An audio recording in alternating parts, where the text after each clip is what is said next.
To our budget work session for November the 18th. We have 5 members present. Ms. Phelps called in and mentioned that she was having a surgical procedure, so we are wishing her well, that she fully recovers and expects to join us again in Williamsburg on Wednesday. And then Mr. Blaine fell ill a little bit this evening, and we encouraged him to go to the doctors, and he gave me a report that he's got some good meds and he's recovering, and he intends to watch the meeting at home. He did not want to dial in, but he said he would have comments later as a result of watching the meeting. So we wish them both well, and we do have a quorum with 5 members present. We also have a school board member-elect. Dr. Loretta Daniels is in the audience. Let's give her a round of applause for being here. And now we have in front of us our agenda. However, I'd like to make note to 4.05. That will be briefed. I received notification from Dr. Baker that should be briefed in our December meeting, so we're going to strike 4.05. So I have this chair will now entertain a motion to adopt the agenda with the amendment of striking 4.05. So move, Mr. Chair, to approve, adopt the agenda. Second. So we have a motion by Dr. Meyer and a second by Mr. Twigg. All in favor, say aye. Aye. Any opposed? Hearing none, the motion carries 5-0 with 2 absent. If the Assembly would please stand for the Pledge of Allegiance as Ms. Shelley leads us. I pledge allegiance to the flag of the United States of America and to the republic for which it stands, one nation, under God, indivisible, with liberty and justice for all.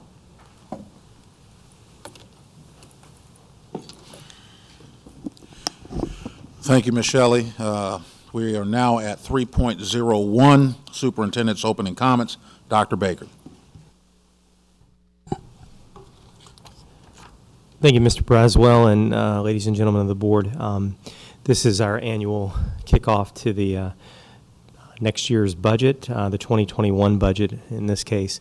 This is a foundational meeting to just reacquaint the board with the building blocks of the budget, and to get you to begin thinking about this next budget season, as well as to receive reports from staff and then guidance from you in terms of potential priorities for the 2021 budget. I wanted to just share before we get into the presentations that if I haven't been clear, I have been blessed with one of the best teams that any leader could have, and many of them are looking at you right now, and some are in the audience. In particular, I wanted to thank all of them, because just to put together today and to be very intentional and cohesive in what we present requires a lot of teamwork and a lot of hard work behind the scenes. And I also wanted to acknowledge folks from our finance team that are here. All of these folks are going to be presenting to you throughout the evening, but 2 of them in front of you, Melissa and Melissa. I also see Joy and Tatiana over in the background, also here to support. But an unusual thing occurred back at the May of 2019 when, due to some circumstances, unfortunate circumstances, in one case, we really closed out FY19, began FY 2020, and are beginning the budget process for FY 2021, where we have been less than fully staffed in our finance team. And so to have seen and witnessed the way that the folks I just mentioned have stepped up and worked together to do that has been awe-inspiring. But it's also required a lot of folks who don't necessarily work in finance to kind of lend a hand and to come together. And while we do hope in the near future to be more fully staffed across finance, I want to thank those folks because I think they've done a tremendous job.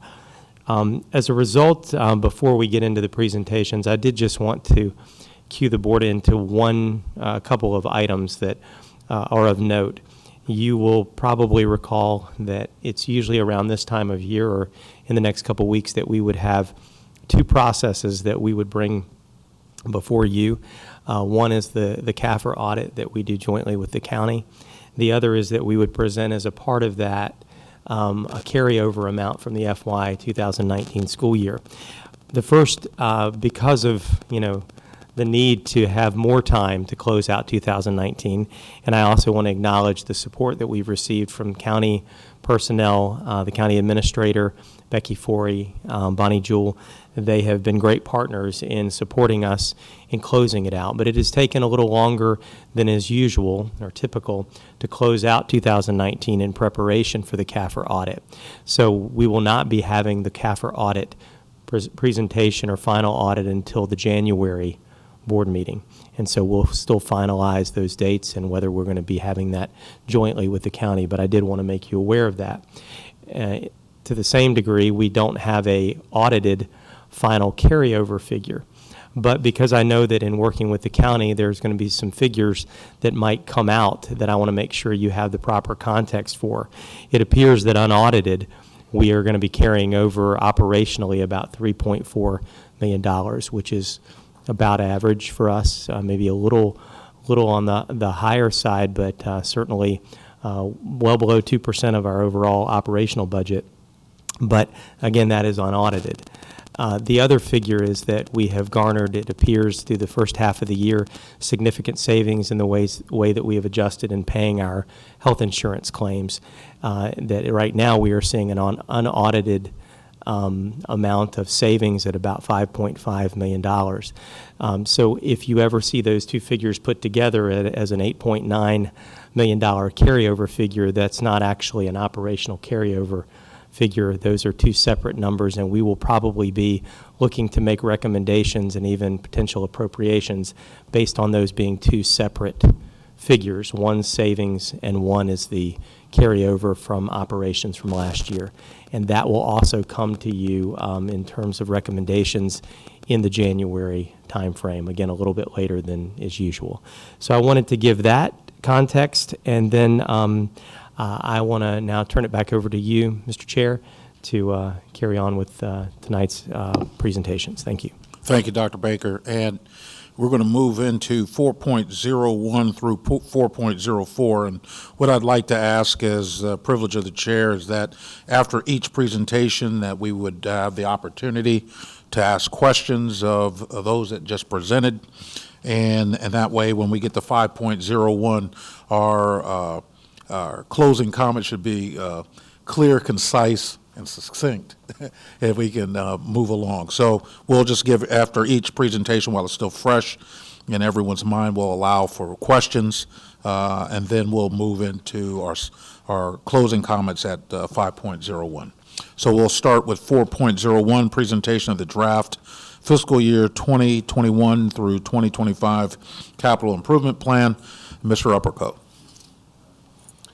Thank you very much, Mr. Chairman, members of the board, Dr. Baker, Dr. Morton. Tonight it is my privilege to introduce the draft Capital Improvement Plan 2021-2025 for your consideration.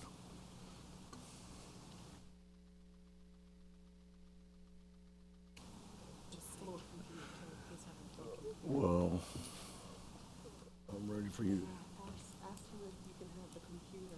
Oh. I need coaching, I'm sorry. May I have the computer, please? I'm so used to, well, look at that. It doesn't take long around here. Ms. Colbert's got the mojo. Thank you very much.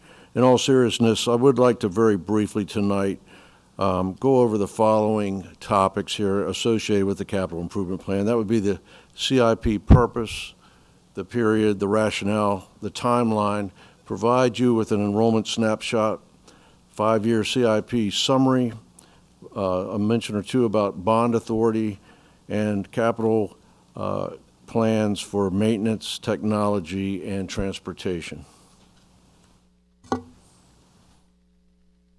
Colbert's got it going on, let me tell you. As you know, and this is primarily for the public because I know that each of you are quite aware of why we're here and what the capital improvement plan process is all about. But the capital improvement plan is a budget and planning document prepared annually for the Spotsylvania County Public Schools. The purpose is to project and plan for facility, technology, and transportation needs to meet student enrollment and future growth.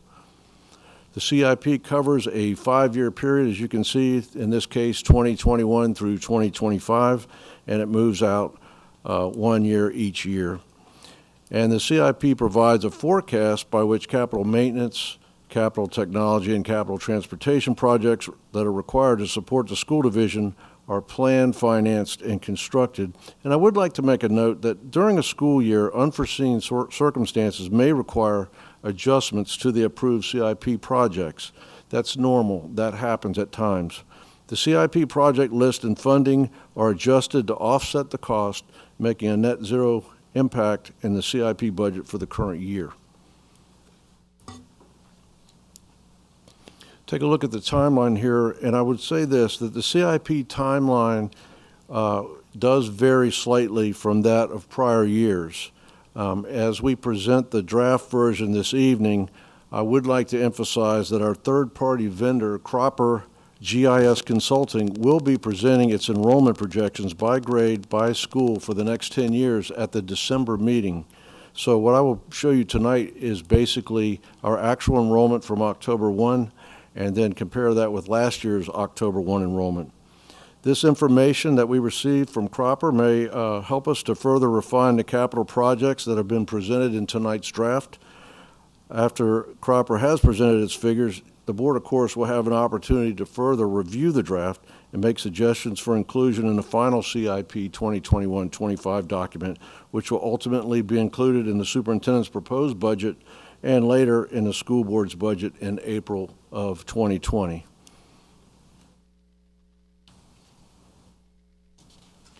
And I just referenced this a minute ago, but I just wanted to draw your attention to some real growth that has occurred from this year and compared to last year. This slide actually shows that comparison between the enrollment on October 1, 2018 last year and October 1, 2019 this year. And as you can see, pre-kindergarten through 12th grade enrollment overall has increased by 261 students. And you can see how that breaks down by level. In fact, the division total this year of 23,935 students is the highest since the 2009-2010 school year. And this information, just for your reading pleasure later, is contained in the introduction, which begins on page 4. And you can also, if you like charts, can also look at pages 38 and 39 if you want to get a snapshot that way.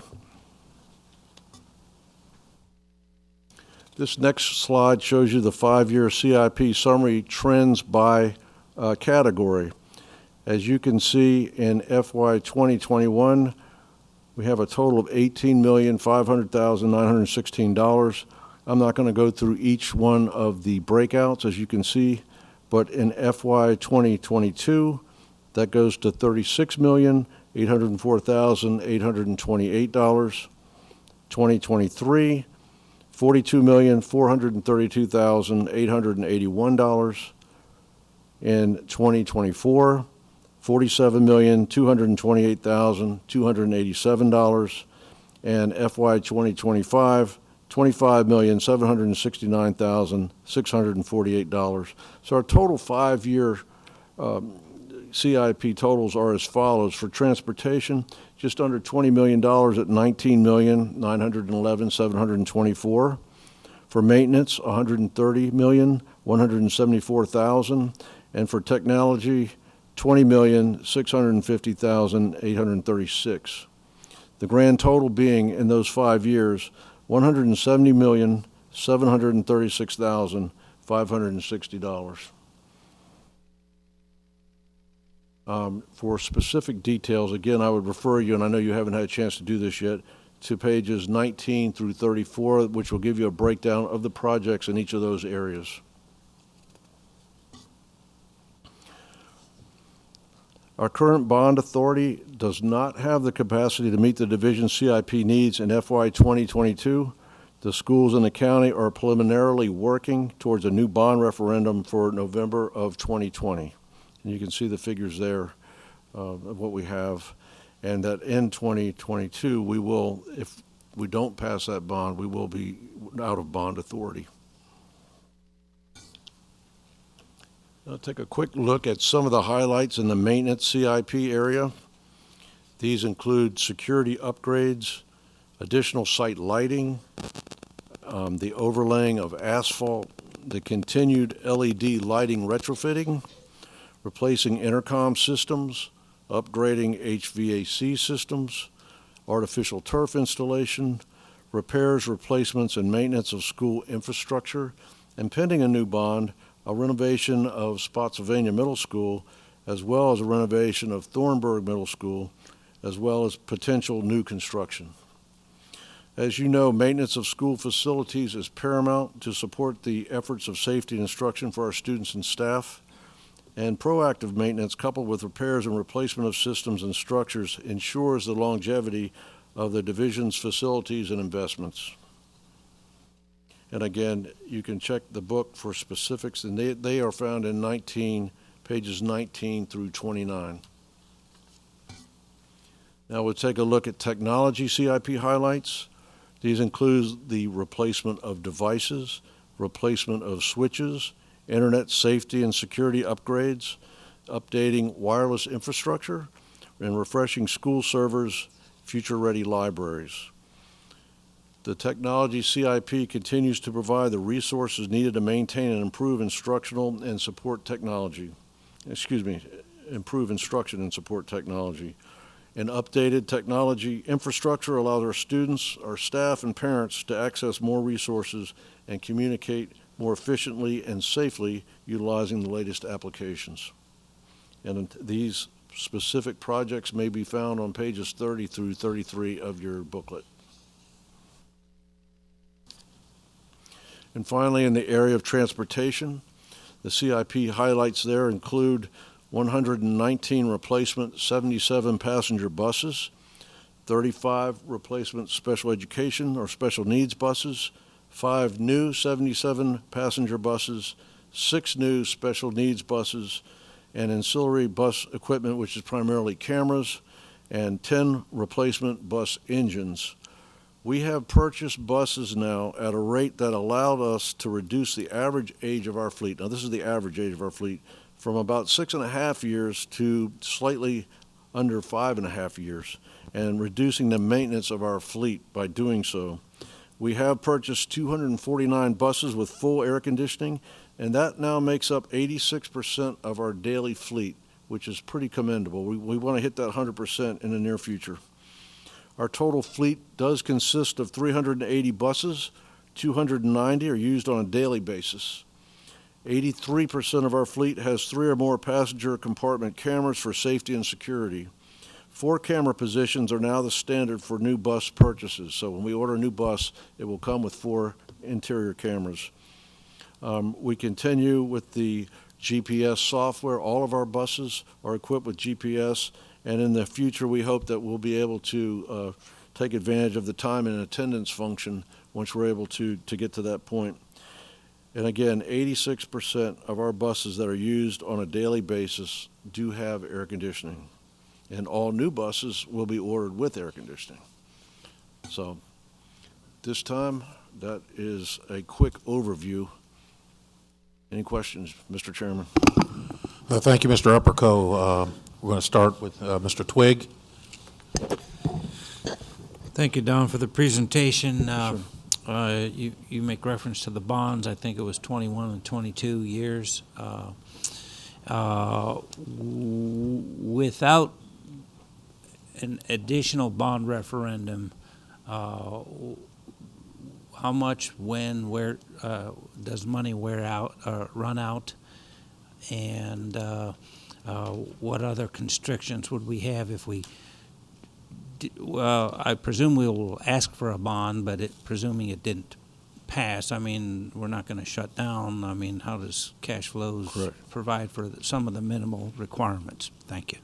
The first question was, we run out of bond authority in 2022 without the new bond referendum. And we have been Plain working and with the simple. county quite a bit. I know Dr. Baker referenced our work with the county on a joint effort to examine the possibilities for November of 2020 to go in with the county for a bond as we did before. And of course, one of those would be our school bond.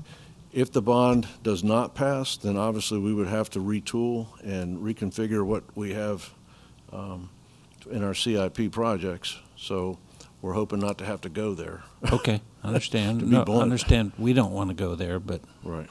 just starting to paint a picture of options, opportunities Right. for us, options for the citizens. Also, attendance went up a whopping 261, according to the chart.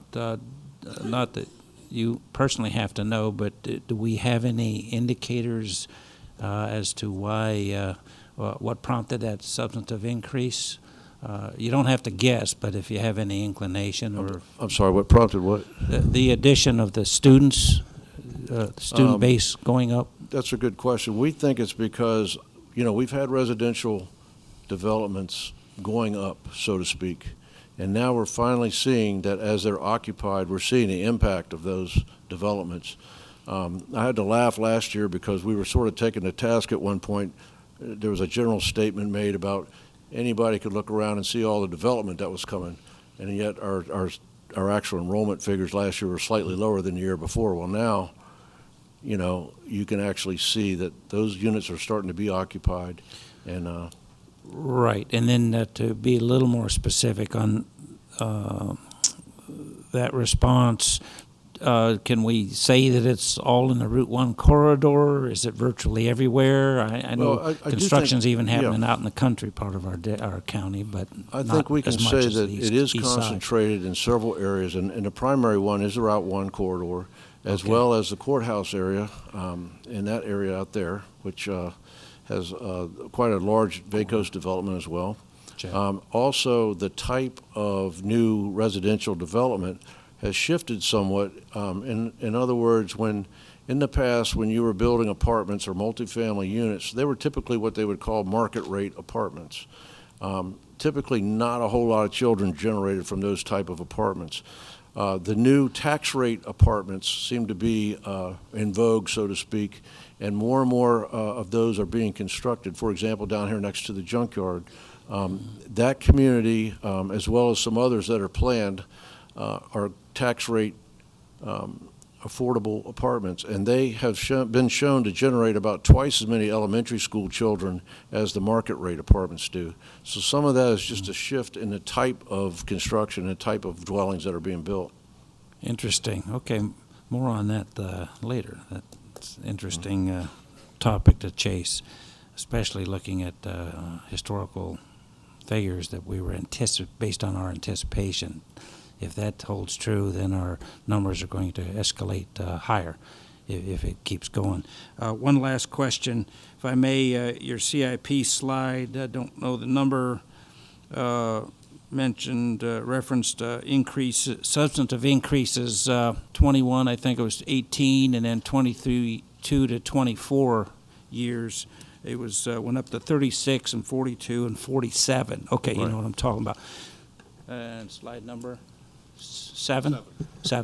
And what's the substance of that Good question. notable The- increase just for those 3 out years? please? The immediate answer would be the 2 middle school renovations, one of which would be Spotsylvania Middle School, which is spread typically over 3 years of funding, but 2 years primarily of actual renovation.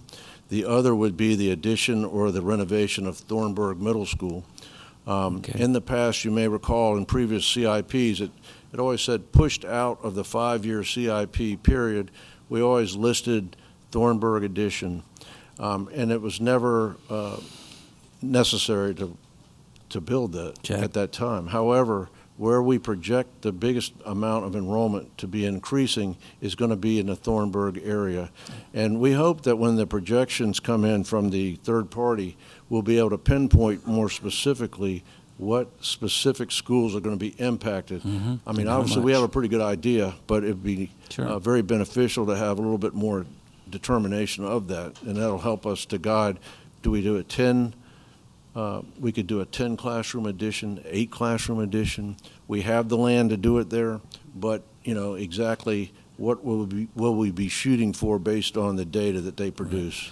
With the asterisk of bond provision, money provisional continuing. Some of that that's a true statement, isn't it? Some of that is bond referendum continuance provisional. Let's just say we need that bond referendum. In order to accomplish what we think we need to accomplish, we definitely need that bond referendum to There you pass. go, sir. Thank you for the responses. Yes, sir. Thank you, Mr. Twigg. Ms. Shelley. Thank you. I wanted to just, Mr. Twigg, page 38 of the CIP, you can actually see the enrollment difference between last year and this year. That way you can exactly pinpoint where that growth is. So I was at a CBRC meeting a couple months ago, and Bonnie Jewell did a presentation on bond referendums. But what she made the point was, that is not the only way to borrow money. It is the cheapest way to borrow money. So, for instance, when the county did not have all of their bond referendums approved in 2014, that did not mean those projects were off the books. They're just having to borrow a different way, and it costs the county more money to do those projects than had it been a bond referendum. So hopefully our bond referendum would be approved, but I guess we would have to have the supervisor's approval. But that does not mean we cannot borrow money. It just means we would have to pay a little bit more of an interest rate if we did not get that the bond referendum. So that is something that I learned from Bonnie Jewell at a CBRC meeting a couple months ago. So I thought it is still hopeful that we would still be able to, or because the county has been able to fulfill those projects, they just have to pay a little bit more. And you mentioned, so with the technology CIP, does that include some of our special education technology as well, or does that come out of instruction? It does include that. I don't know if Mr. Zakari wants to address that in greater detail, but He's it does coming up. include instructional technology across the board, including special needs.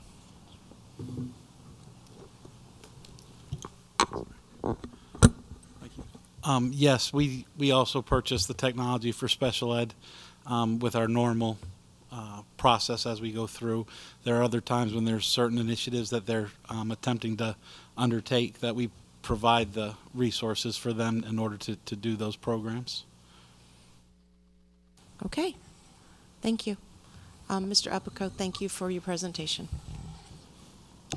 Thank you, Ms. Shelley. I have a few comments. I believe my peers declined any further comments. I just wanted to ask, you mentioned the percent of the buses that are air-conditioned now. What percent are air-conditioned now?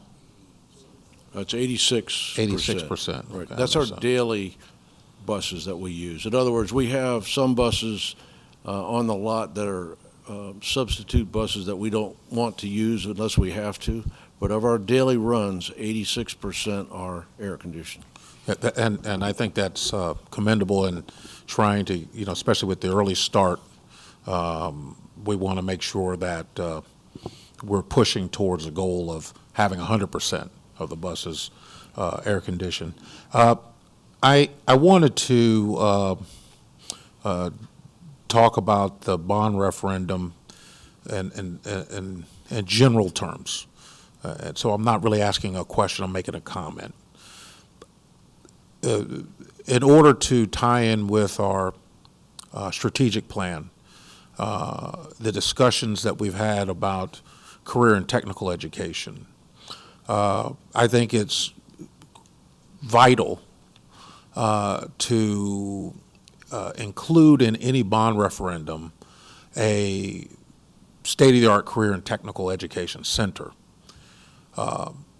I believe that the current Career and Tech Educational Center, even though it is proven valuable for us, if we're going to advance career and tech education into or push it forward to where it needs to be, I think we need a new center.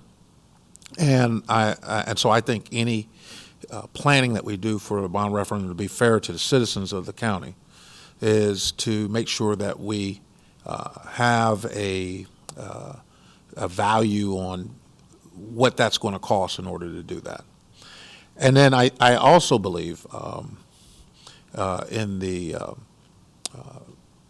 infrastructural planning of that we should consider the cost of an auditorium in that. And I would like to see the costs break out for an auditorium where those type of events could be held in that type of a facility. And I think those should also be included in the bond referendum. Also, I had a chance to talk to Mr. Byrd a couple days ago. We were out presenting an award for the Friendly School Challenge for the race against teen violence, and he was telling me that the number of kids that are attending Spotsylvania Middle School are growing significantly. There was a significant increase in the Spotsylvania Middle School sits on an old chassis. It used to be Spotsylvania High School.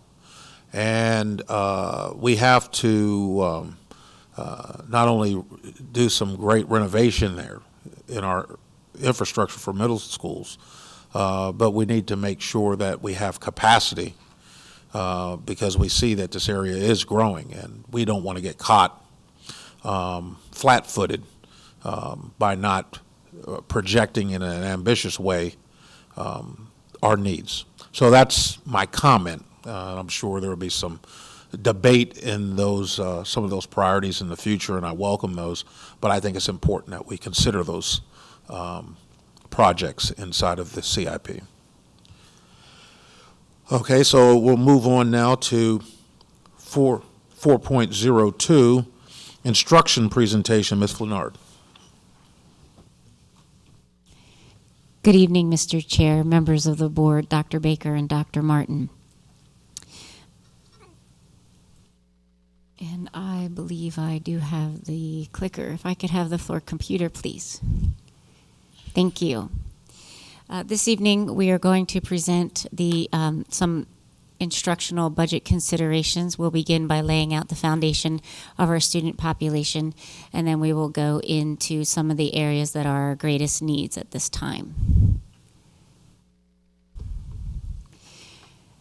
You have seen this slide many, many times, and we continue to show this slide because it's one of our favorites in the land of instruction. The problem is not who we serve, but how they are served. And when we think about our changing populations, we need to think about making sure that we serve the students that we currently have. And that means that we need to focus on relationships and our personal connections.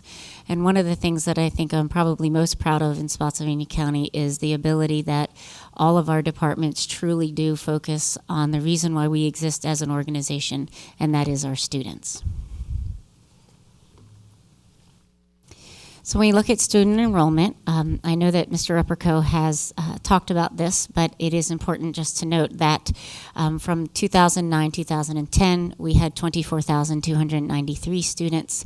You can see the decline noted there, represented by 2014-2015. And then currently, literally as of Friday, it's 23,935 students. And we're going to break that down a little bit more to talk about what makes up 23,935. And when we look at our students, you can see these are the largest reporting categories that we have that is identified by the state. We have maintained a flat percentage in the reporting category of Asian. Our African American or Black category has a slight decline to 18%. It has been the same since 2014, 2015, but it's slight decline from 2009, 2010. Our Hispanic population does continue to grow. It currently sits at 19%. Our 2 or more identified reporting category has grown to 7%, and the white reporting category has declined to 53%.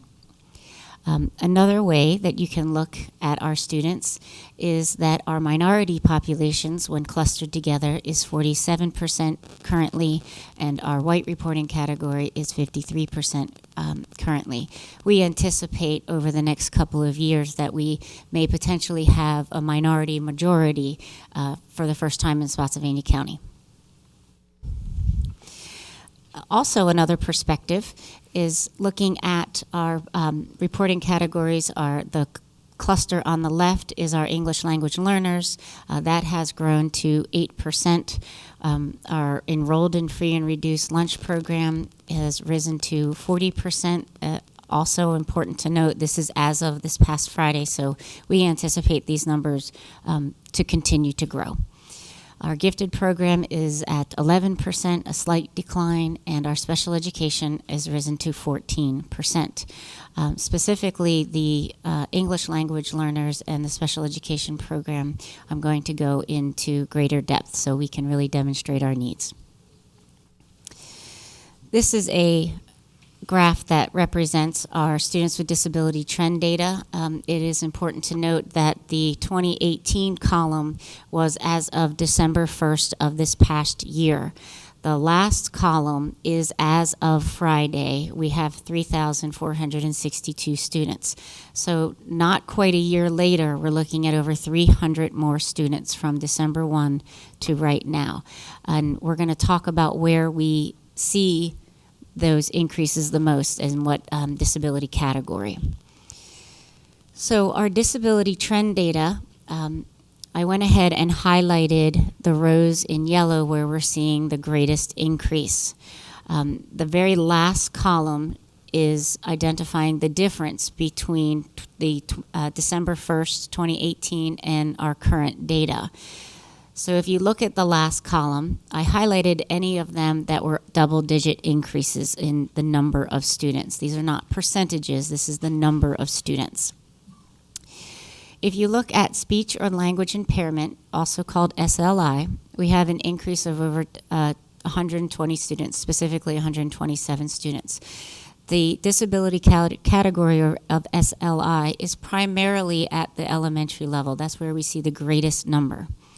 The other category that is the largest is developmental delay, which is 71 growth from December 1 to this current year.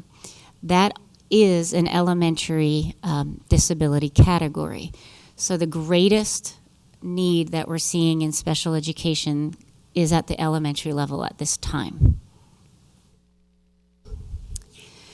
When we look at our English language learners, the enrollment trend is similar to special education in regards to the increase. You can see that between last year and this year, we have about 150 increased.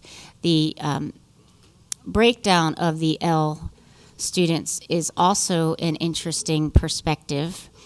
When you look at the graph that is on the left-hand side of your charts, that is the number of students that are considered level 1 or our greatest need. There are 4 levels for our L students, for our English language learners.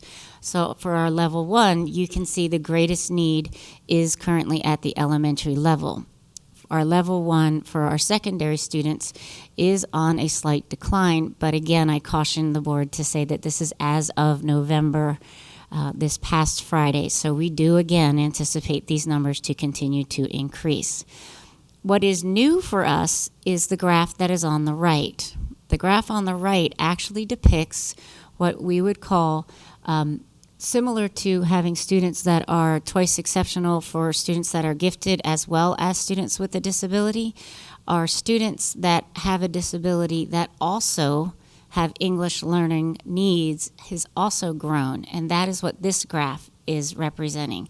So you can see from the 2018-19 school year to our current, we are seeing an increase of students that are identified as L learners as well as students that are identified as having a disability. I would like to point out that I believe that Mr. Wolf gave you an additional two-page chart that looks similar to the one that I am holding. That has additional information that the board and community may find of interest. Before you on the slide is our high school pupil-teacher ratio. And I caution the board to always remember that this is a ratio across the entire school division, and this particularly is of our 4 core English, Math, Science, and Social Studies. Additional detail is on the two-page chart that has been handed out to you as an additional supplement. Currently, we are still at 21-1 at the high school level, and the interesting piece to note is also at the high school level, there are classes that have over 30 students. And if you look at your handout, you'll see that most of them are in the physical education world, and that is typical. However, you will also notice that there are classes of over 30 that are in the 4 core as well as other areas. That's why I caution the use of just averages. In looking at the middle school, our pupil-teacher ratio is consistent at 24-1. They do have the highest level of pupil-teacher ratio out of all 3 levels, elementary, middle, and high. It is also important to note that when Mr. Upperco presented, the greatest number of students that we're seeing is at the middle school level. So this does mirror the enrollment trend that we are realizing in Spotsylvania County. Again, if you look at the number of classes that have over 30 students, it has the highest number at the middle school level. Again, there are about 110 of those 208 are in PE. However, there are classes over 30 students in all content areas. Actually, the only one is fine arts at the middle school level that does not have over 30 students. So we are realizing a high number of pupil-teacher ratio across the board. In the land of elementary, the chart on the left, or the graph on the left, represents K through 2, and the chart on the right represents 3 through 5. It is important to recall that the governor's initiative does allow for our many of our elementary schools to have and require to have a lower class size. As beneficial as that program is, it does put considerable strengths on some of the other schools that are not eligible for that program, as well as the middle and high schools. So it does allow us to get additional funding. However, those funds do have to be specifically targeted to those schools that are eligible, which is about half of the elementaries. It is not for 4th or 5th grade in any elementary school. It is only K through 3. Another important piece goes back to the quote from Dr. Pedro Noguero. And it's important to note that even though we maintain some pretty nice averages, it's also important to note what our kids are going through. So I wanted the board to see real-life data that is over this first 9-week grading period. And it's also important to note what this chart is actually saying. So the row called risk assessments is what is conducted by school counselors to determine whether or not a student has the potential for suicide. So in a 9-week grading period, just the first 9 weeks, we had 158 students that had to have that risk assessment conducted. And what may be surprising to some folks is the number of elementary students that had a risk assessment conducted. The next row, which is called CPS calls, please remember that we are mandated reporters. We are not investigators. So this row does not in any way indicate the number of students that have been abused or that we suspect automatically are abused. This is the number of referrals that we as mandated reporters are required to acknowledge. That then becomes CPS's role to determine whether something is founded or unfounded. That is not our role. It does, however, mean that we have school counselors that are working feverishly on cases that we are required to be mandated reporters for. The last row, counselor referrals. This is not the number of referrals our school counselors have seen children. This is the number of referrals that our school counselors say you need outside counseling through our community agencies, and the need is greater than our school counselors currently work with. So you can see that we have 395 students in 9 weeks only that our school counselors have said these students require additional counseling supports outside of our four walls, so to speak. Again, the largest number being at the elementary level.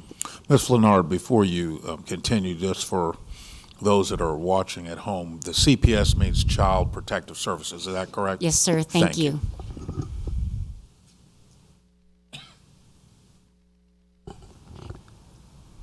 I think that's actually the last slide. Yes, it is. But I know that the board may have questions or feedback from the section that Dr. Flannard shared. I just wanted to, again, go back to the very beginning of how this section of a budget presentation was framed. And I would just ask the board, as you're considering all this data, some of which you've seen before, but some of which has been updated, as our school division and our student population become more diverse, it is also becoming significantly more challenged.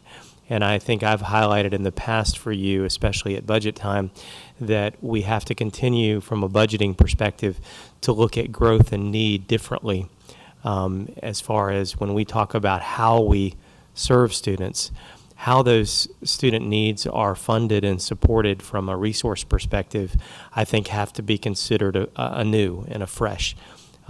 Maintaining certain class pupil to teacher ratios is not felt in the same way. You may have 23 students in a class that seems like a pretty good average, but it really depends on what are the needs of the 23 students that are in that classroom. So I would ask, as you continue to examine this, that what does not get lost on you as far as our preparation for this next budget season is that we have to continue to consider that each child may need more than what they have needed in the past based on the kinds of needs that our teachers and our schools are grappling with these days. Thanks. Thank you, Dr. Baker. We'll start with Dr. Meyer and then Mr. Twigg. I think it's very interesting, the amount of need that's being shown, both from the infrastructure perspective, with the additional students that we are receiving and will receive, the type of students that we're receiving, and therefore the needs. And I remember last year when we presented 149 positions, we were only able to fund 49 or 52, I can't remember which is the correct number, but left approximately 100 that still needed to be funded. And I can imagine some will be thinking, okay, they're going to come with the other 100. And yet, the 100 that's still outstanding most probably won't meet the needs that we are seeing as our student population is continuing to change. So those needs are continuing to change, and you can't take the Band-Aid that was given last year and expect it to fit on the wound for this year, for this coming year. It requires a whole different budget framework. The framework may be the same, but the details that go into it are going to be different. And those needs are going to be met in a different way. So it's not going to be possibly 100. It could be 120.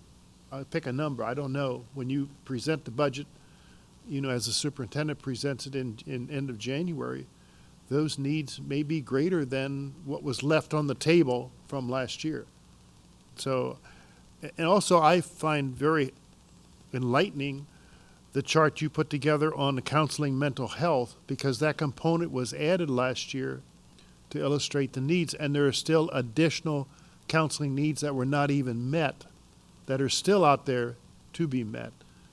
And it is alarming to see the different risk assessments, child protective services, and counselor referrals as those have continued to evolve. That need is changing, ever changing. And so it's going to be a challenge and a half to present a budget that addresses these needs and stay within the expectation of what people think is what should be the budget. They're contrary positions, but I just see the conflict that's going to be there. Thank you. Thank you, Dr. Meyer. We'll go at Mr. Twigg. Appreciate that particular information. It's very informative and information that we need periodically. I also appreciate the slide that Dr. Meyer was just referencing.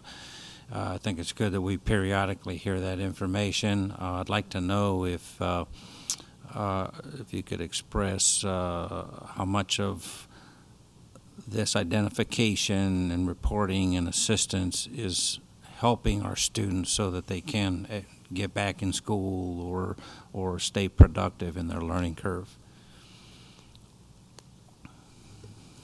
So we look at our approach to social emotional learning really as sort of threefold. And the primary or the base of social emotional learning is the classroom environment, as well as the school counselors provide groups. They also provide lessons on social emotional learning, and that provides support for about 80 to 85% of our students. And then additionally, on top of that, we would call them Tier 2 students, which is sort of the individuals that are represented on the chart that I displayed a moment ago. And that would be somewhere in the range of 10 to 15% of our population. Yeah. And then additionally, on top of those students, which we would be calling Tier 3 or our students of greatest need, is where our school social work staff would come into play. And that would be servicing anywhere from 3 to 5% of our student population. So as their need goes greater, we certainly involve additional supports and additional resources, always with the primary goal of trying to let our students access their education the best that they can. As far as specific numbers of how many students return to our programs, I do not have that information in front of right. me this evening. And I'm not asking for that specific, but you can affirm to us that, and I'm aware also that we have an excellent counseling program and an offering throughout our school system. So we have the pieces in place, but it's good to hear some affirmation toward the fact that, hey, we're doing our best and it is working. We are seeing some indicators of productive and an emphasis toward that goal of getting them back in school or getting them back on the education track, which you alluded to. So Yes, sir. We certainly are doing our best to try to support our students' needs. yeah, and it's working. I hope to have it work at Sorry, a putting you on the greater spot. extent, but yes, we are working diligently every day. Hey, thank you very much. Thank you, Mr. Twigg. We'll go with Ms. Shelley and then Ms. Graham. Thank you. I'm going to kind of go in the order that you went. I've got a couple things. First, with the EL, with our L kids, you had mentioned the high school numbers just being a little bit lower, but things change.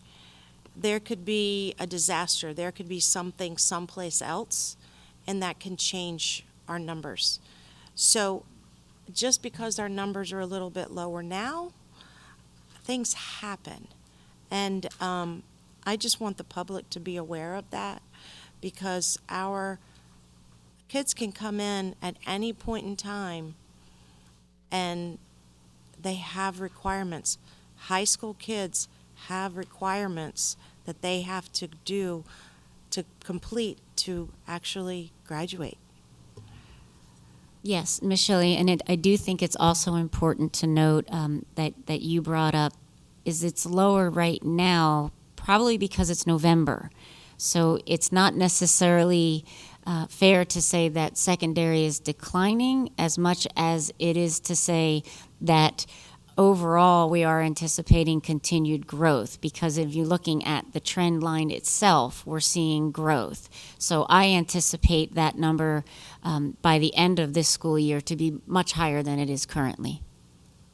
Thank you. And then with the dually identified, or students who are L and have a disability, I want, once again, I want the public to understand, not only are we working with their English language so that they can learn English, we also have to work with whatever disability is that they have.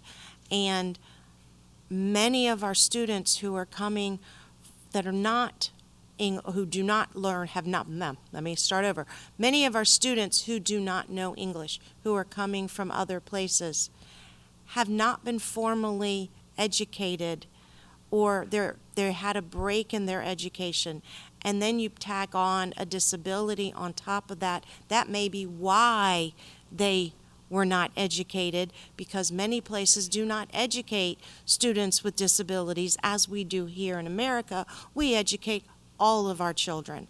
So that is another great need that we want to make sure that I want to make sure that our public understands. We are teaching every child. So I want to make sure that when I talk about need, I'm talking about all of our kids. And then elementary, I'm sorry, I'm going to go to middle school first. I'm a middle school teacher. I have been a middle school teacher most of my career. Middle schools, I think we need to lower our numbers. I think we need to have lower, I'm not saying lower than elementary, but we need to have lower teacher to student ratios, because our middle school kids are going through so much. We all know that. Every parent who has a middle schooler knows that. And I can say it just, something happens in their brain from when they move to an elementary into a middle school. It's like night and day, and I've seen it because I've been in both levels.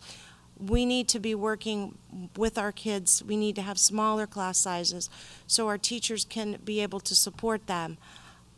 But with that, I'm going to go on to the mental health needs. And in our elementary schools, I mean, I saw those numbers and I about started to cry. Those numbers are ridiculous. Our kids are in crisis. And when we talk about the mental health needs of our kids, we need to be doing something. And people's like, why is it always on the schools? Well, we're the ones who find out about it. We're the ones who have it happening with us. We're the ones who notice it, and it could be 3 students in a classroom of 25 kids.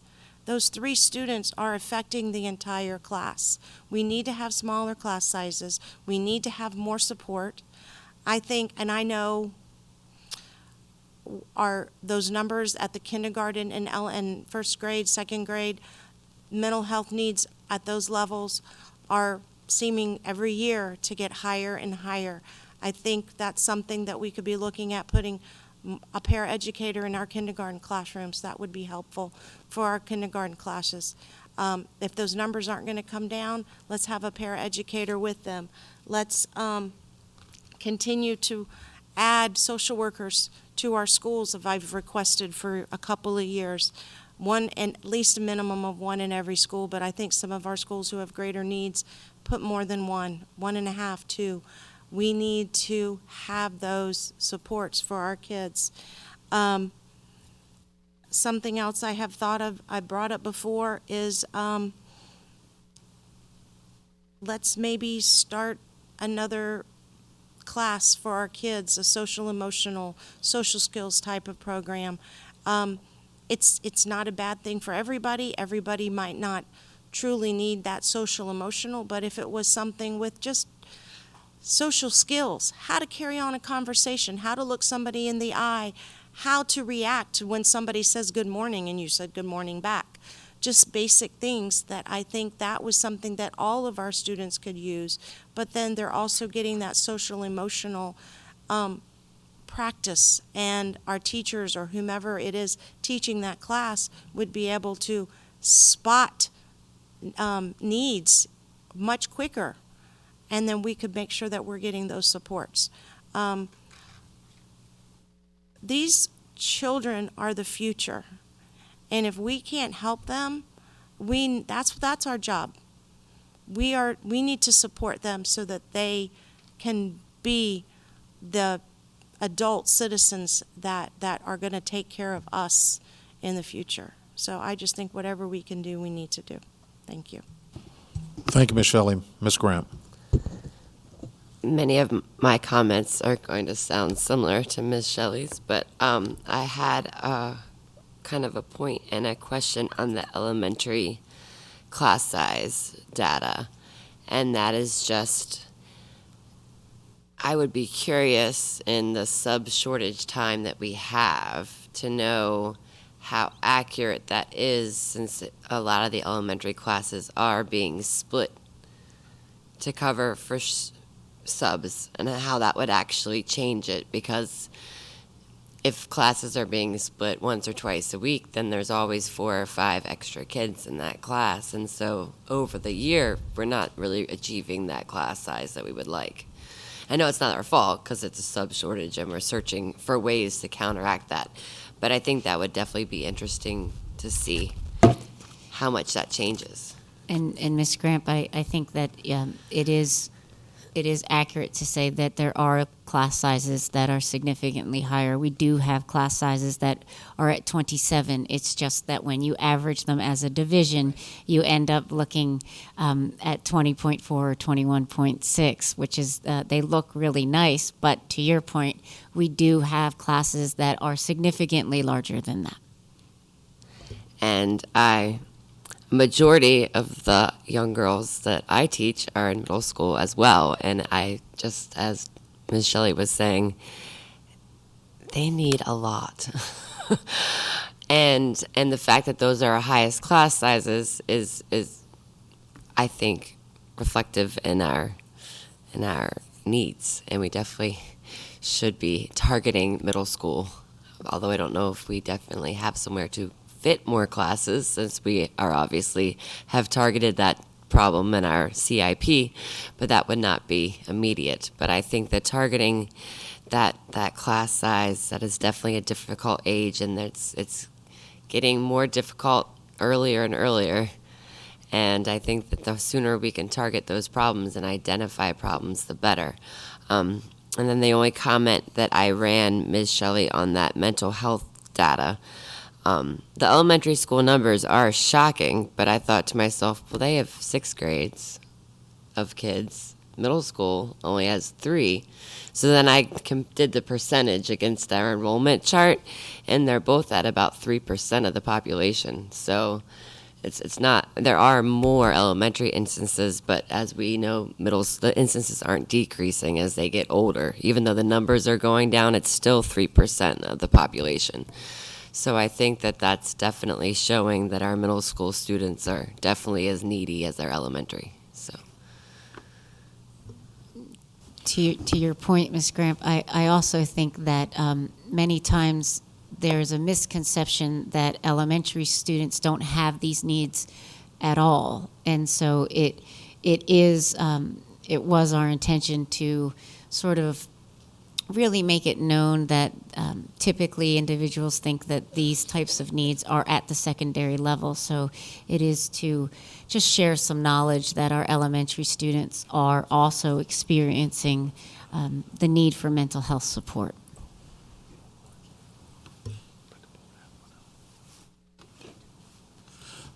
Thank you, Ms. Fleur. I just got one quick comment. I appreciate all the comments, and I know our focus right now is on fiscal year 21.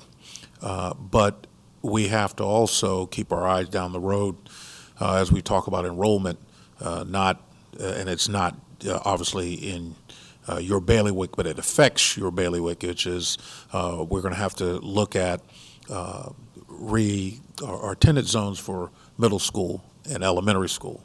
And that's going to have a great impact on those class sizes, et cetera. And we're going to have the political will to make some tough decisions, but we're counting on you all to give us the best courses of action to present to the public so that when we make that decision, we're doing the very best that we can for students at Spotsylvania County Schools. So thank you for your presentation. I want to now move on to 4.03, fiscal year 2021 critical budget calendar and updates. Ms. Webster and Ms. Rhodes. Good evening, Mr. Braswell, Dr. Baker, and Dr. Martin.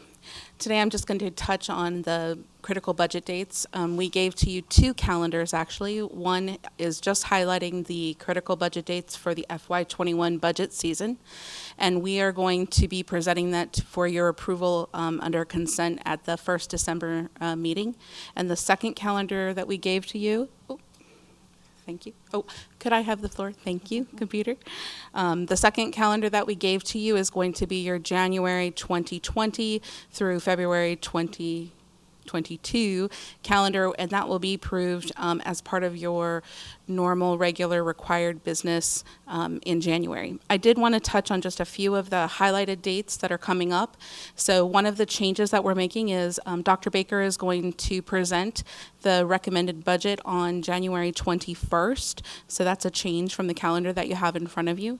Another date that I wanted to highlight for you was the 18th, which is when the school board will be presenting our budget to the Board of Supervisors at the Hobart Building, as well as when we will be, the Board of Supervisors will be approving or adopting their budget, which is happening on April 9th. And our scheduled budget work session on May the 11th is our latest possible date, but we are hoping that on April the 20th, the school board during that budget work session will adopt the FY21 budget. And at that, I'm going to turn it over to Ms. Rhodes. Good evening. For the preliminary budget overview, we're actually going to, for our finance topics, we're going to talk about the budget process, our FY 2020 adopted revenues and expenditures of all funds, and then go into Fund 5, our school operating budget overall.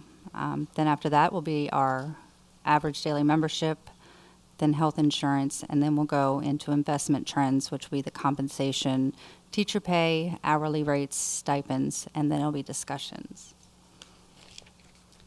So for the budget process, level one, of course, is we're going to identify the division's budget's priorities based on the strategic planning. We've been gathering information requested from the superintendents, departments, schools, and the stakeholder input.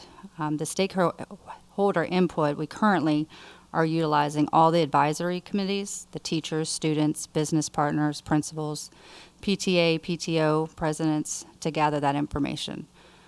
In addition, we've had several pre-planning and routine collaborations with the county for the early budget discussion.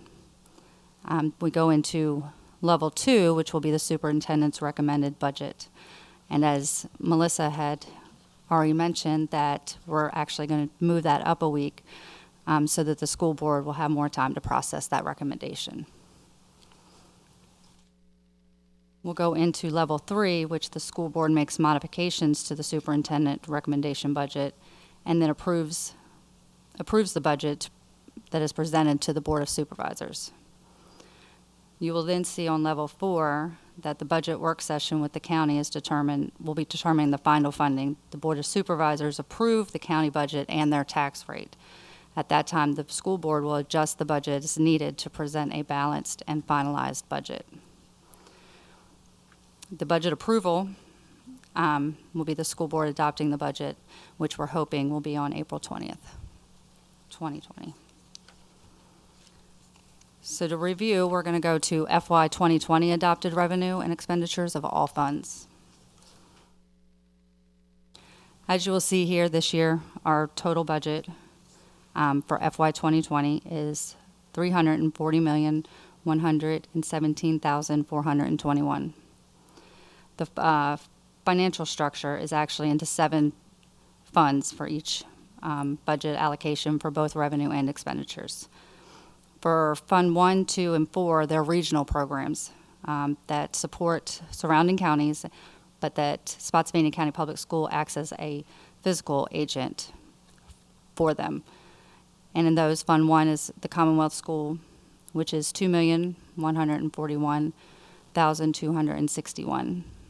You have Fund 2, which is the Detention Center, which is $1,104,735.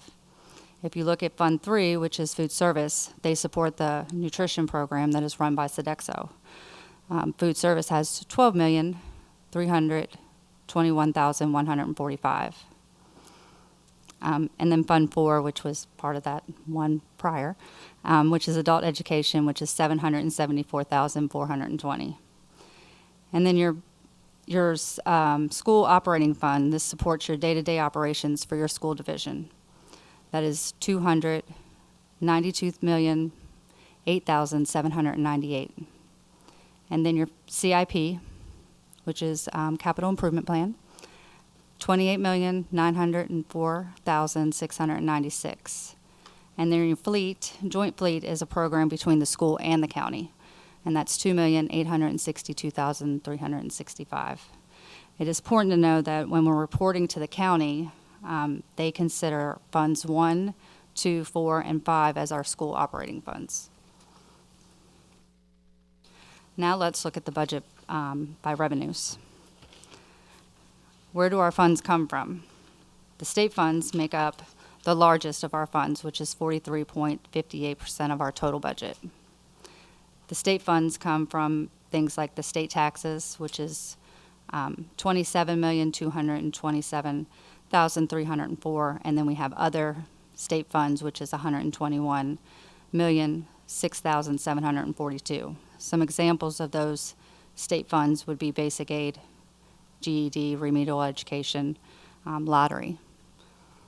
Our local funding is provided by the county, which is made up 38.57%, which is $131,181,416. Our loans bonds are 8.5. This is our CIP budget for the year. These funds are restricted for CIP projects only. Federal funds are 4.99%, or $16,973,324. But you have to remember that federal funds are very specific in use and are designated to support certain programs like Title I, Food Service, Breakfast and Lunch, Carl Perkins, Head Start, Title II, and IV. The other funds are 3.95, or $13,449,973, and these funds are from sources of uses of facilities, cafe transfers, tuitions from other counties, fleet revenue, donations, and E-rates, just to name a few. Now we'll go into FY20 all funds expenditure budget. 71.16 are just in salaries and benefits. That's $242,007,739. 19.34 are purchase services, other charges, and materials. CIP is $28,904,696.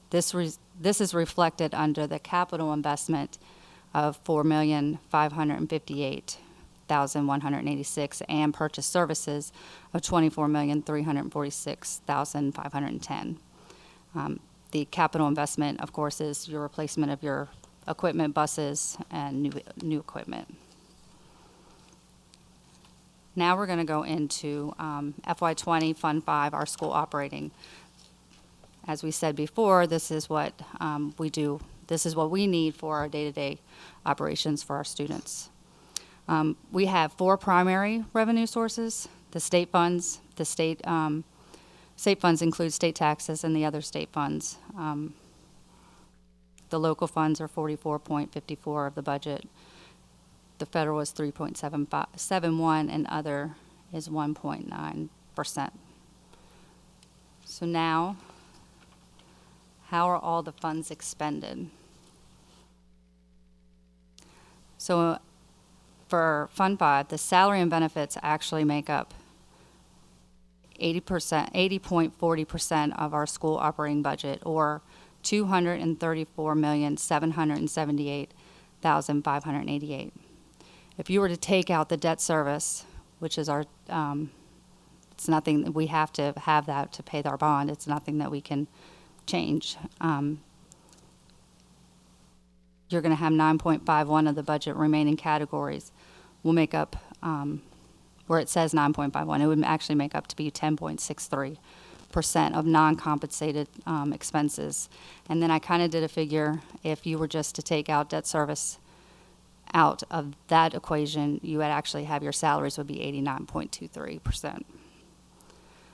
So let me give you an overall of how the funds are allocated by departments.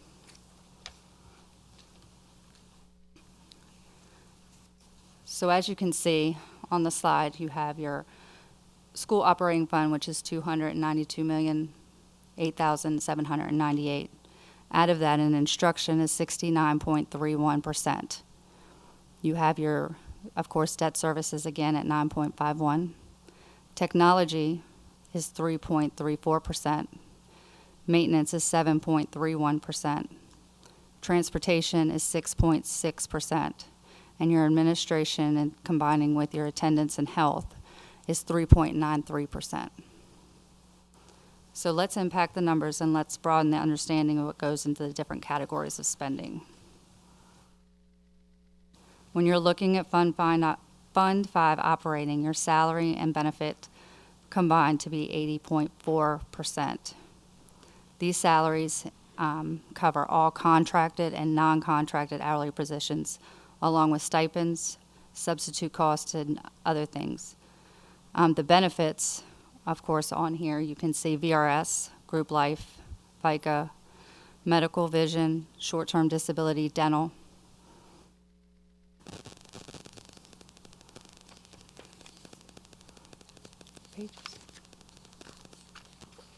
Then you had the debt service, which is your principal bond payments, your interest payments, and your bond administration fees. Purchase services is 4.10% of the budget. These include lease fees, maintenance contracts, student support contracted services, special services, printing, professional development, legal expenses or legal services, and repair services.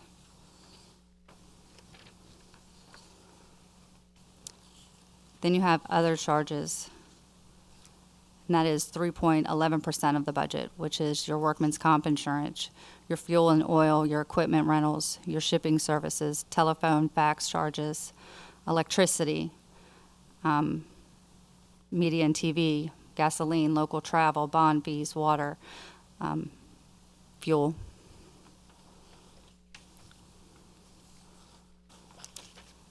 Then you have your materials and supplies, which is 2.8% of your budget.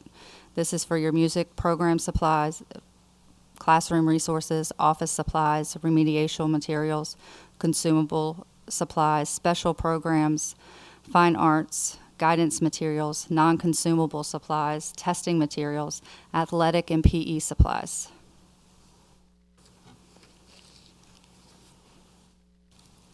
And then you have capital investments. And these are things that are a single unit that is over 5,000 or more, which could be security equipment, maintenance equipment, or lab equipment. And that brings us to the average daily membership. It is important to know that the ADM is used by the state to determine funding for the school division. The difference in our enrollment and ADM has really grown over the years. Not counted in ADM are the school groups like preschool, VPI, speech, and Head Start. Another factor of the ADM is the number is at a moment in time. Due to families relocating and moving during the spring timeframe, this could potentially impact the reflected ADM count. And then the other part that I did want to say with the average daily membership is that when we're budgeting, it's imperative that we work being conservative in those projections. Since funding is tied to ADM, we would rather, if we were to over-project, come to the spring and we could potentially see funding reduced, which would be a negative impact on our budgeting expenditures. And now I'm going to give it to Michelle, Dr. Colbert.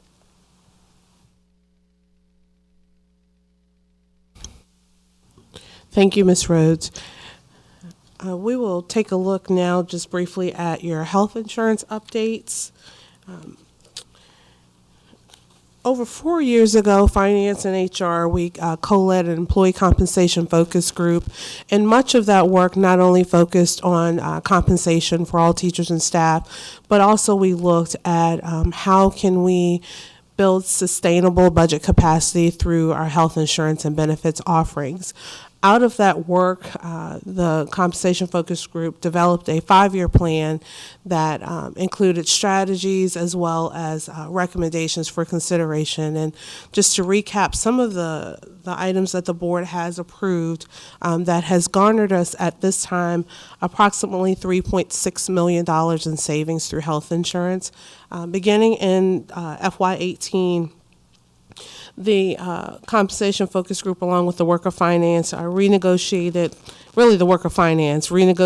the prescription drug costs and also revisited the stop loss coverage from $150,000 to $200,000. And another significant change that was really driven by the Affordable Care Act was the debundling of dental insurance benefits from your health insurance benefits. That allowed our employees to have a bit more choice, that if they did not want to enroll in both the medical and vision benefits, they could singularly enroll in dental benefits. So we have seen many of our employees take advantage of that opportunity. For FY19, we did look at our census data and see that the enrollment in the Key Care 200 program was quite minimal, and made a recommendation in which the board did support, and that was to eliminate the Key Care 200 plan. Also in that plan year, per the recommendation of Anthem, we added an additional tier of employee plus spouse. We did make some adjustments to increase co-pays for both plans, and we implemented the essential formulary as recommended by Anthem, which was consistent with what our county currently offers to its employees. Another significant change that we made in FY19 that Dr. Baker referenced the savings that we started to realize at this point through the carryover is how we pay our claims versus paying our premiums. We started that in January of 2019 with our medical claims, and then for this insurance year for FY20, we are now also paying claims only for dental as well as medical. And then last but certainly not least, we want to celebrate that our employees did not realize any increase in their health insurance rates for this fiscal year. And so with the support of the board, we do thank you for being able to have our employees really see the pay increase that you all supported on their behalf. And then we added the high deductible health plan and the health savings account for this fiscal year. We will take a quick peek at the census data. We have very high level numbers here, and certainly if the board is interested in that breakdown by the different levels of employee versus family versus employee plus spouse, then we can make that data available to you. But you can see the subscribers represent the employees. The participants include the employee as well as their dependents. So the best way to look at your participant numbers are those are the folks that we're actually paying claims for. So when you look at the grand total, you will see that we have a slight increase in subscribers. And when I say slight, there's only 4 additional subscribers, but we do see a decrease in participants. Most likely that decrease in participants may be your dependents that have aged out. Per the Affordable Care Act, you may carry a child up to the age of 26, and once they've reached that age, then they have to migrate to their own health insurance. Or you may have some employees where spouses may have opted for another plan option within their own employer. But nevertheless, you'll see a slight decrease there in overall participants. We do want to shift gears a bit to look at investment trends as it relates to salary specifically. One of the things that we thought was important for the board to see is just the progression of investment in teacher and staff salaries since the recession. You will see for 3 fiscal years in FY10 as well as FY11 and FY14, our staff was not it was not recommended in the budget for any pay increase. In FY14, when we realized carryover savings, it was with the support of the board that we did do a $900 prorated bonus for employees. You will also see that the last time we provided a step increase would have been in fiscal year 15 with a 1% pay increase for all employees.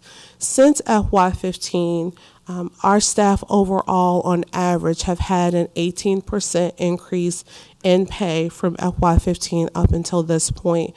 And we do thank the board for your support in honoring and recognizing the tremendous work that our teachers and staff do every day. And we just thank you for that. One last thing that I do want to draw your attention to, that if you're looking at the slide in totality and you see that rather large increase of a 5.8% increase in FY13, I do want to remind the board that at that time, the VRS mandated that employees take up a 5% increase in their contributions. It is with the support of the board that that recommended 5.8% was there to help minimize a negative impact on the take-home pay of our teachers and staff. And so again, when we look through that progression of salary recommendations, while it did not yield a huge increase overall, that was a tremendous support for our teachers and staff, that they did not see a reduction in their pay. Just again, as a recap and closing out, again, we thank you for your support. And since FY15, we've seen a total of about 18% on average of increase. We've talked almost ad nauseum about a teacher shortage, and one of the things that we thank the board for their support in, and that is a commitment to help us to recruit and attract quality teachers. You have here before you just a snapshot of what our starting salary has been for teachers since FY12, and so you can see that progression. Again, we thank the board for that focus and helping us to stay competitive with our neighboring divisions with our starting salary. Certainly there's still work to do in that. When you look at the numbers that are represented here, you have 10-month, 10.5-month, and 11-month contracted teachers. Please note that their daily and hourly rates of pay are the same. The difference in the salary is that they work more days. So the number of days makes up that increase across the board. There will be additional information in future meetings that really shares with you all a comparison of our school division in terms of teacher salary and staff salaries in comparison to our neighboring divisions. And specifically, we are continuing to focus on a significant compression that we're realizing in our pay scales. It is that compression that has really helped to guide your work in offering recommendations for a percentage increase so that our staff are realizing pretty equitable pay increases each fiscal year.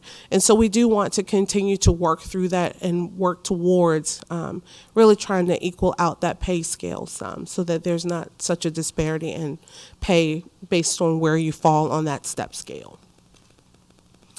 Do want to call your attention to the hourly rates. This slide includes both teacher hourly rates as well as sub-daily rates of pay. This current fiscal year that we're in, we realized a 5% increase in the hourly rate of pay for teachers. As you can see, that has been the first increase in the hourly rate for many, many years. I believe I was making $25 an hour as a teacher, and I won't say how many years ago that was. And so we do thank you for that work.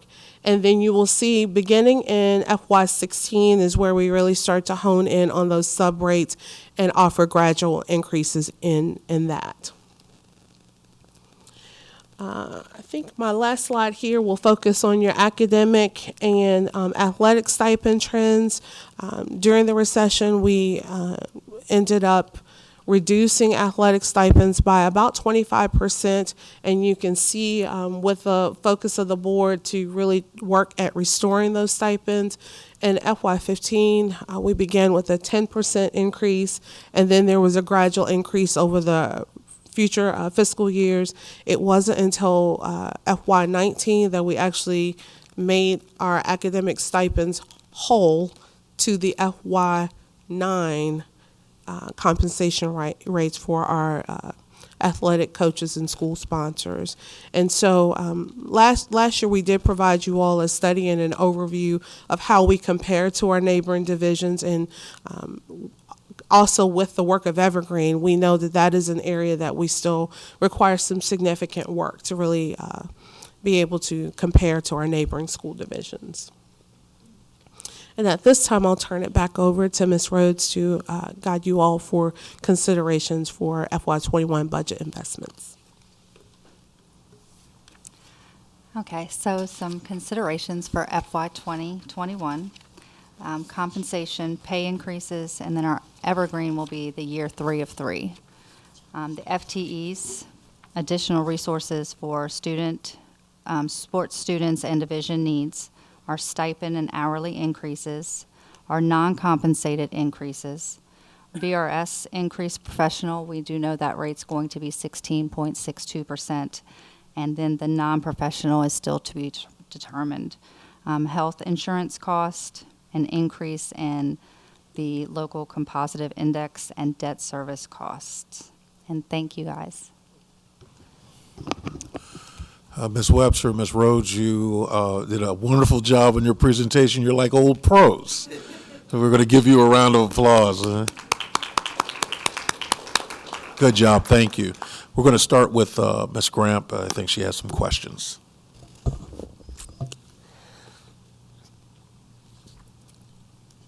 We're, of course, doing our 3rd year of Evergreen this year, and so that is standard. Can we get some numbers, I'm sure, in the next month or so of attempting to work on the compression, as Mrs. Colbert suggested?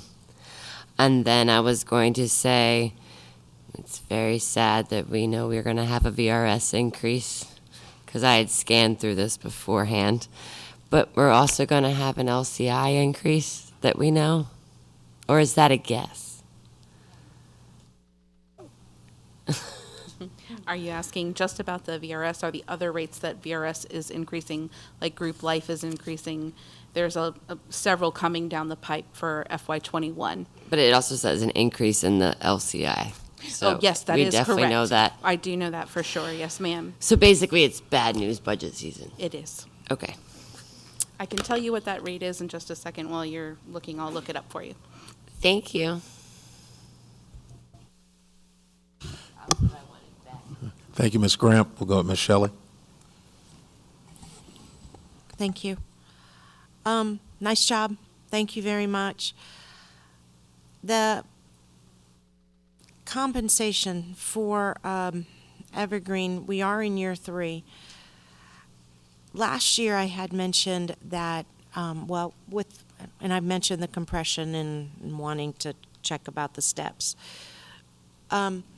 Last year, when initially we did not, the county administrator did not put the evergreen into his original budget, but then it did come back. I had said that the evergreen is behind. So it's another year behind. We're behind the county by a year in implementation. And I said this last year, and I'm going to say it again. Last year, the General Assembly gave a 5% pay increase across the state. Therefore, we should have increased 5% plus an additional 4% because of the compression, because of our what had happened with our compensation study, to be where we should have been initially. So with what the county is now doing with their first responders, which is absolutely wonderful, I just want everybody to realize that we're in the same predicament. We have people leaving Spotsylvania County schools, just like we have people leaving Spotsylvania County to go north to make more money. And it's not because they don't like it here. It's same with our first responders. They need to take care of their families. But then they come back here and they spend their money here. So I just want to remind everyone, and just when you guys are working up numbers for increases in our compensation, that's something to be looking at. Thank you. Thank you. Dr. Meyer? Thank you. I was making a note as you were going through the numbers with the different funds. If there's a way to come to an understanding as how we present our figures and how the county presents their figures, and I think part of the difference is the county looks at what they appropriate and we look at the local transfer. They're not really two different things, it's just two different ways of looking at the same thing, what we're including. If we could ever come to an understanding of, not that one is right and the other is wrong, that's not the idea. The idea is what we're communicating to the public so that we are explaining different ways of looking at the same thing. So the county transfer, which is, 127 million. When the county looks at it, it's how much are they appropriating. So they include other things when they talk about appropriations. Like you mentioned, the different funds are wrapped into one, which may not be the same as the county transfer. So if we could ever come to an agreement as to, how we present or how you present both numbers to show that, it's just different ways of looking at it, because sometimes we think of how it's measured. We're looking for 50% or better of the county's undesignated revenue as being part of the local transfer. And their response is that, well, we're appropriating 60%, but it's 60% of what? So we should come to an understanding or a clarification so that we're not trying to say one is right and the other is wrong. It's trying to say really what it is and understanding where the numbers are coming from. When we're talking about fund balance, if there's ever a way that the fund balance could automatically be rolled into the next year so that it becomes a budget tool, we had that at one time. I'm not saying this because it's totally new. Believe me, we had it at one time. And when there was a change in county leadership and we had accumulated 4.2 million and we had designated areas where that money was going to be applied, then the county administrator at the time said, we're going to take half of it and take care of our needs and give you the other half. And that sort of soured the relationship.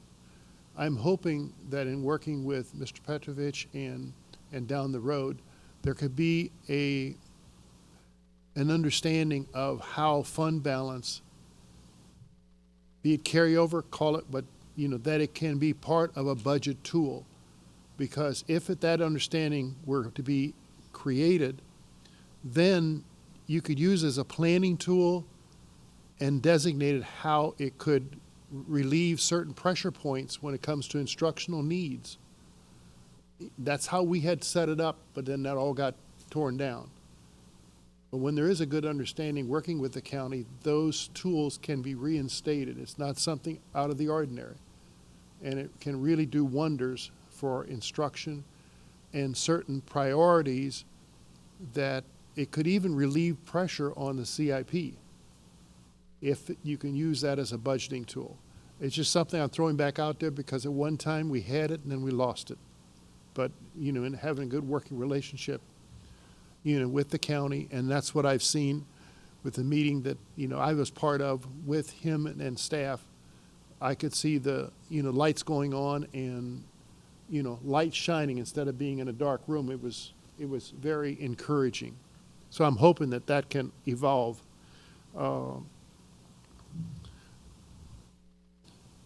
With that, I think, we saw the third year of the Evergreen study. There has to be much more toward our compensation package. And the biggest gripe that I hear and have heard is we lost because of the compressions. And no doubt, there were a lot of reasons for that. But that truly needs to be addressed, and there needs to be a plan, say a 5-year plan, to be able to address that. Because it can't be done in 1 year, but it can be done over 5 years and pray that, recession doesn't hit and stop everything. But to the extent that a plan were to be presented and agreed upon, and to the extent that the local transfer was a minimum 50% of the undesignated revenue, then the school division would be able to create a financial plan knowing that these are funds that we can count on over and beyond what the state would set aside. Because I can just see what's going to happen as that LCI goes up, that local composite index, because the county's ability to pay is estimated that their ability is higher, and we get more funds, then it's going to throw back on the county, and the county's going to say, well, we can't, you're getting it from the state, you can't get it from us too. Where the LCI says, yes, we should be, but there is no requirement. And to the extent that a financial arrangement could be made where it is at least 50% of whatever the undesignated revenue is, and then that could be a building block for creating budgets now and into the future. Thank you, Mr. Chair. Mr. Twig. A couple of items. Livingston Elementary has needed a new/revised, updated playground for as long as I've been around, and that's a long time, 4 long years. And it seems like it just keeps getting shoved around, forgotten in the last, particularly in the last year.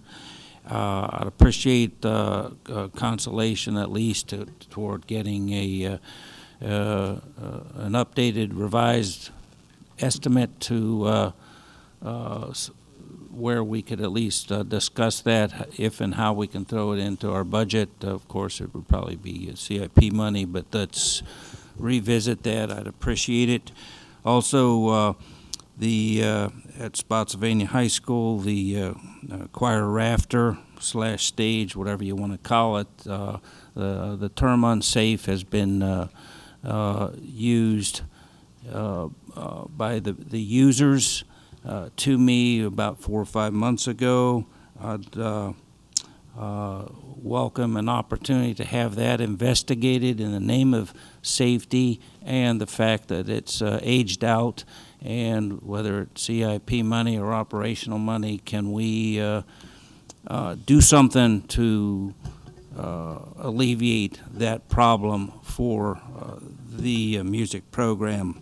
Also, in the music area, that band money scenario from last year, where the 5 band directors, and I believe you, Mr. Wolf, concurred that they were all going to get X amount don't quote me on the numbers, but $5,000, and then one band each year was going to get an exceptional amount of like $20,000. However that formula worked out, didn't seem like a welcome, well thought out rationale towards solving a problem within our bands. However, I'd like to think if we're going to have $8 million coming from Dr. Baker's carryover fund, excuse me, that was a joke, $3 million of carryover money being provided, I'd like to think that we could throw just a few tens of thousands of dollars and take care of those people once and for all, effectively together, solve their problems. Because we did promise that last year, we put forth a good step forward, but we have to do more, and I think with the kind of carryover money floating around for next to nothing, we can solve that. I would consider it a significant problem at a low cost. Also, I'd like to think that the one line item on that summary page referenced the hourly wage earners, such as paying people like bus drivers and particularly para-educators. Seems like they've been overlooked, forgotten. I don't know enough to assert the root cause of that, but we have to consider in this budget at least some kind of cost of living increase or cost of living increase times 2, because apparently they have not gotten any pay sustenance or a benefit over the past at least 2 years. So more information this board would like, or this member of this board would like to be provided. I'd like to have that information provided to me, and let's see what we can do in this year's budget before everything else to get these people into a respectable pay position. Also, I made reference last year toward focus on enhancing each of our classrooms with a $300 benefit, and Dr. Baker came up with a quality alternative to where he was bringing this bus around, what was it, twice a year, with a bunch of supplies for any teacher to glean supplies from, that were on the bus. That was a great alternative, lower cost, something we could afford.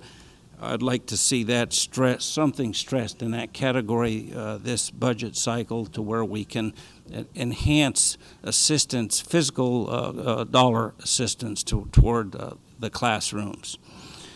And let's see, that's it, all I have to add.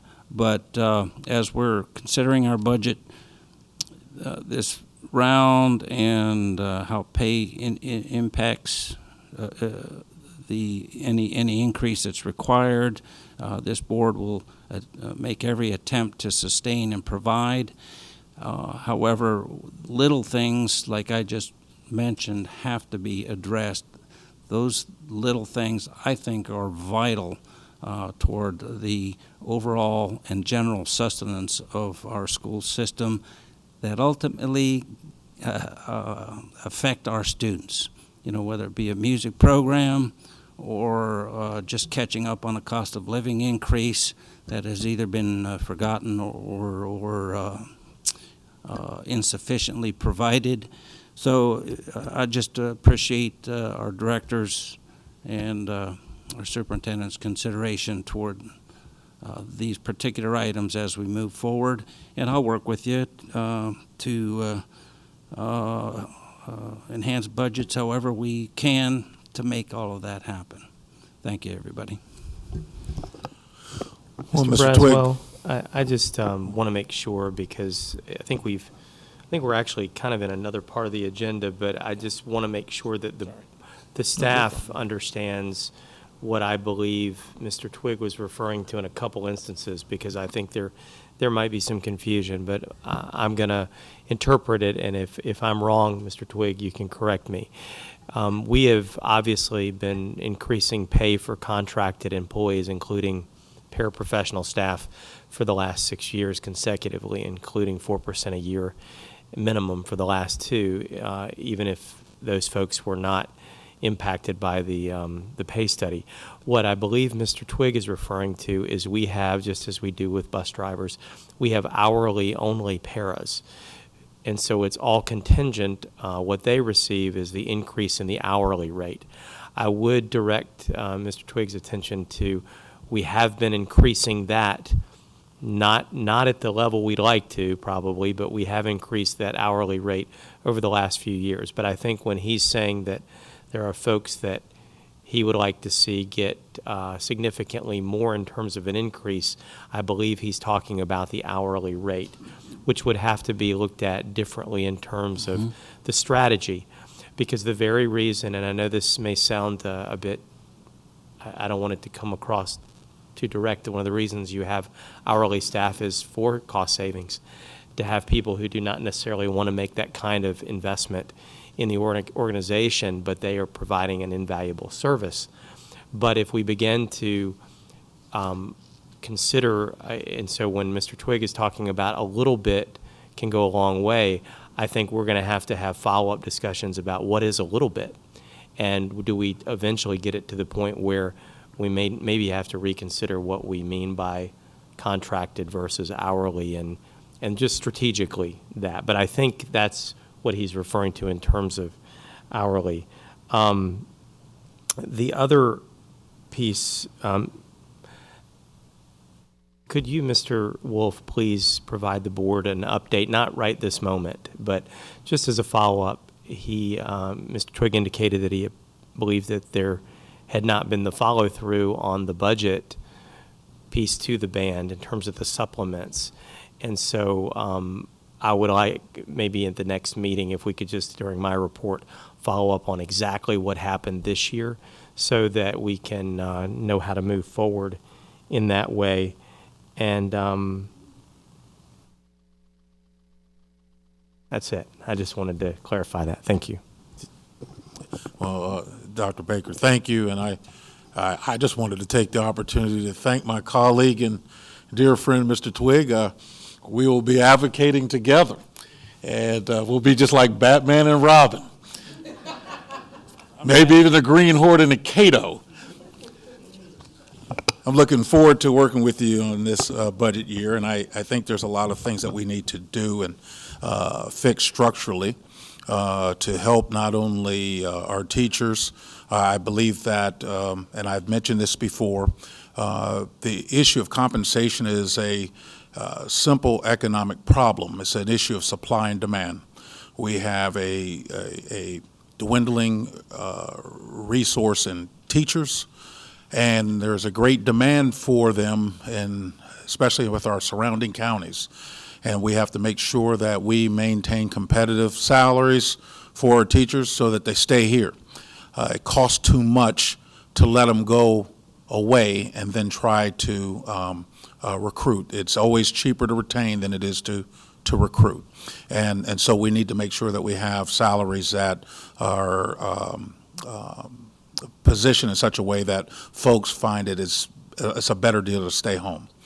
We also have to make sure that we take care of our support staff who provide a valuable service. We heard our school bus drivers come in the other day and speak to us, and some of the things that they're dealing with are some structural problems, and I know we need to address the structural problems. We shouldn't have new bus drivers earning more than senior bus drivers. There's just something that's inherently unfair about that, and we need to look at structurally how to remedy that problem. So that's a concern.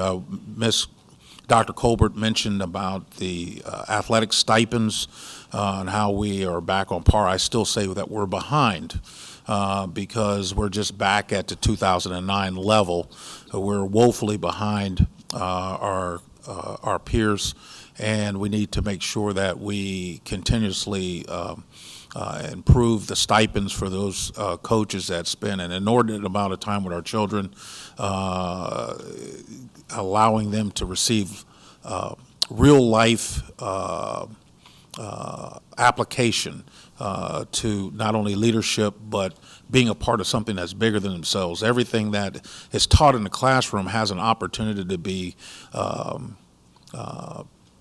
displayed out on the ball field or in a club or some form of endeavor that a child has a one-on-one or a relationship with a coach, and I think there's the payoff is significant if we invest in our coaches, and I just think it presents a dilemma for especially our middle school coaches.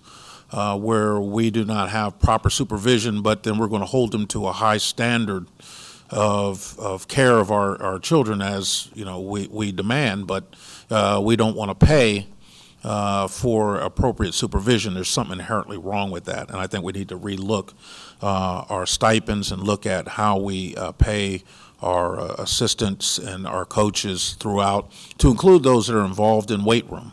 And other activities like that, which can be inherently dangerous. So we need to look at our stipends and making sure that we do right by those that take care of our very best. I want to go on to talk a little bit about sub rates as well. Nothing was addressed there, but it's an invaluable recruiting tool, and we have subs that want to work in Spotsylvania County. Then principals have a great opportunity to evaluate their work and determine if that's someone that we want to have on a full-time basis with us. It has to be cheaper to invest in sub rates than it is to go out and do a whole bunch of job fairs. I don't know, Dr. Colbert, you can elaborate on that. If you want to, you can elaborate on that. But I'm assuming by you nodding your head yes, that's probably a better use of our dollars, and we should do that. But we also need to look at professional development for our teachers. We went so long without it, and we have to offer our teachers an opportunity to receive professional development not only in-house but out of the house, so that they can become the very best for our students and provide cutting-edge either instructional techniques or cutting-edge information that our students can glean and take advantage of. So those are some of the things that I'm thinking about. I obviously am excited about the health insurance piece. I think now the $5.5 million, that is recurring money, is that not, or is that one-time money? One time. One-time money. Okay, so say that again. It's reserve. It's in a reserve, okay. But that's a tremendous amount of money saved, and I'm glad that the school division took that initiative to maximize savings in our own budget so that we can use our funds efficiently. And $5.5 million is nothing to sneeze at, so I want to thank you for that. And Ms. Webster, did you want to jump in? I didn't know. Go ahead. About the health insurance reserve, it's important to keep in mind that because we haven't yet seen a full year of claims payment, it's unknown what, we can take the 6 months times it times 2, but we do want to be cautious. We don't want to get into a scenario where, we've projected 15% claims come in at 26 and there's no reserve. So we just want to be, conservative and make sure we're making wise decisions with that money that's coming through. Yeah, thank you for sharing that. And I also want to highlight the health savings, the implementation of the health savings accounts. What a phenomenal instrument. I think as people have an opportunity to hear their friends save money, that they'll want to jump on board and see if it applies to them. There's tremendous savings involved, and the thing that I always knew about changing or adding a new health plan like the health savings account is that folks they're not familiar with it. And because they're not familiar with it, there is a tendency to be leery of it. But I would say continually reach out and get education on health savings accounts and the benefits of it. One of the things that the division's health savings account has that my own personal health savings account does not have, and I work in the financial services arena, is you have the ability to invest your dollars in the market, which is phenomenal. It's absolutely phenomenal. And you get to keep those dollars. They're yours. They don't go to anyone else but you. And if you change jobs, you get to keep that money. And, on current PPO plans, that money goes to the insurance company, and you don't get to keep it. And so there's some great advantages, not only in terms of the portability, but also in terms of the monthly premium. It's like giving yourself a raise inside of your own health insurance each and every year. That's significant in comparison to what you have to pay on a PPO premium. So I'm really excited that we've made that step, and I think as folks get used to it and we continue to educate them, that more of them will take advantage of that, and our employees will be a lot better off as a result. So thank you for your presentation, and we look forward to seeing Ms. Webster, Ms. Rhodes on the hot seat in the future, and you did a great job. Thank you very much. Let's move on to, 5.01. We've all kind of done. Would we all agree? We nod our head yes?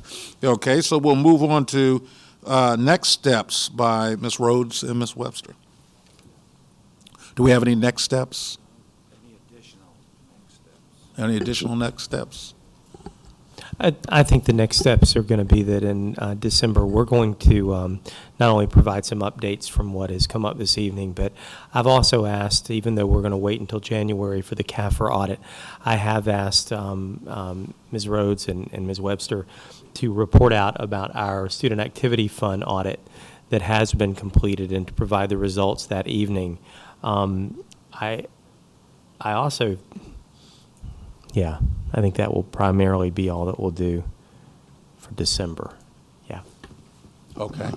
And Dr. Baker, did you have any closing comments? Just that thank you all, again, the staff, for putting together the presentation tonight. A couple of things that I just wanted to reinforce.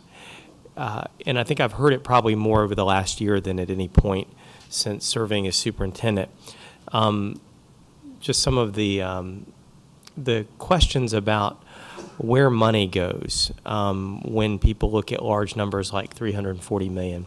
I would ask the board, before going back out and engaging with the public, or as you're engaging with the public, is please, with some of the information that was shared and reinforced again this evening, when folks are talking about that there's a $340 million budget, therefore there must be more there for things that don't appear to be getting funded.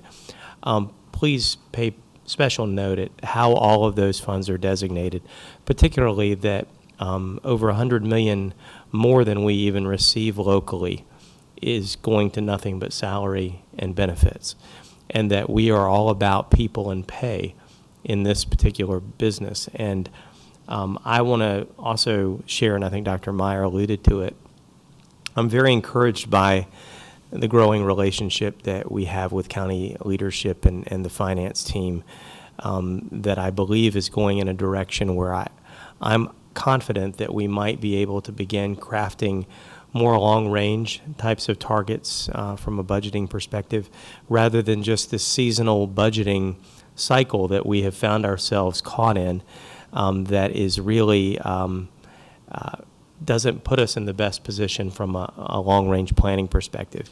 But with the board's adoption of a new strategic plan, I believe that the current county leadership and the school division are desiring to build not just a one-year budget, but also to be looking, 2, 3, 5 years down the road and begin to plan with that lens and that mindset.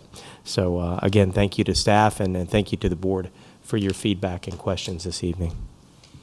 Thank you, Dr. Baker. I think the chair is going to exercise adjournment by unanimous consent.